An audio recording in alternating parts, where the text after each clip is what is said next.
chapitre 2, verset 17. Est-ce que quelqu'un est à la page? Apocalypse chapitre 2, verset 17. Que celui qui a des oreilles entende ce que l'Esprit dit aux églises. À celui qui vaincra, je donnerai de la manne cachée. Et je lui donnerai un caillou blanc. Et sur ce caillou est écrit un nom nouveau, que personne ne connaît si ce n'est celui qui le reçoit. Amen. Alléluia. Amen. Est-ce que tu m'entends? Amen. C'est pourquoi je vous ai dit ici au préalable qu'il ne s'agit pas d'aller falsifier ton acte de naissance. Écoute-moi ce matin. Alléluia. Amen.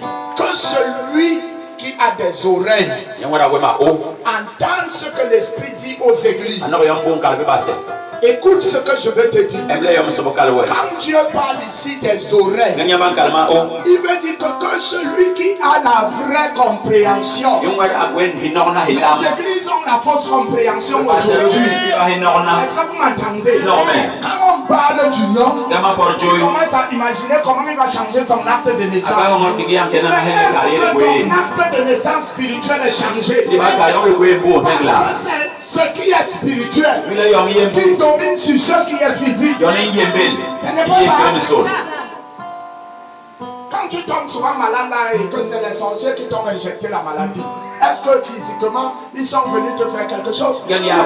Spirituellement, le corps subit, l'âme subit, l'esprit subit. Est-ce que quelqu'un m'entend? Je voudrais te dire, il dit celui qui a l'entendement. Cet entendement que tu dois avoir ne doit pas être selon toi-même, mais selon le monde, mais selon Jésus-Christ de Nazareth, selon Dieu Tout-Puissant. On apprend à écouter Dieu. On n'écoute pas Dieu comme un être humain. Si ce n'est qu'un être humain, tout ce que Dieu a dit dans la parole est tellement au-dessus de notre entendement. Est-ce que vous m'entendez? Donc si tu avais un entendement controversé, prie Dieu. Dis-lui, Seigneur, j'entends toujours les choses à ma manière. Ou à la manière du monde dont je suis. Mais Seigneur, ouvre-moi mes vraies oreilles. Que j'entende selon toi.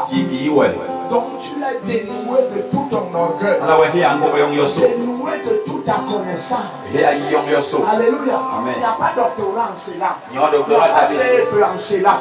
Il s'agit de toutes les couches sociales. Est-ce que tu m'entends? Et tu dis, Seigneur, j'attends ce que tu diras. J'attends ce que tu feras. C'est ça. Est-ce que ce que l'Esprit dit est facilement compréhensible par la chair? Étant donné que les désirs de la chair sont contraires à ceux de l'Esprit, et ceux de l'Esprit contraires à ceux de la chair. Donc il faut que la chair meure d'abord. Tu m'entends? La chair doit mourir. Et la chair doit mourir, c'est pas que toi on va t'enterrer là. Tu m'entends? Parce que beaucoup là quand on dit la chair doit mourir, non, ce sont les habitudes qui sont ta chair, les comportements, les actes, la façon de dire les choses, de les penser, de les tracer. C'est ça ta chair. Alléluia. Amen. Donc il s'agit de quitter cette nature charnelle, comme tout homme charnel. Maintenant entrer dans la nature de Dieu qui maintenant te donne capacité, potentiel de lâcher ce que le monde aime. Alléluia. Amen. Et que tu vives maintenant en un homme nouveau, en une femme nouvelle. Alléluia. Amen. Là tu vas commencer à écouter selon l'esprit. Mais quand tu es encore là, petit mensonge c'est toi. Quand tu vois un homme qui a beaucoup d'argent là, tu commences à l'accoster. Tu vois une femme qui brille un peu bien là, tu commences à trop parler chez elle.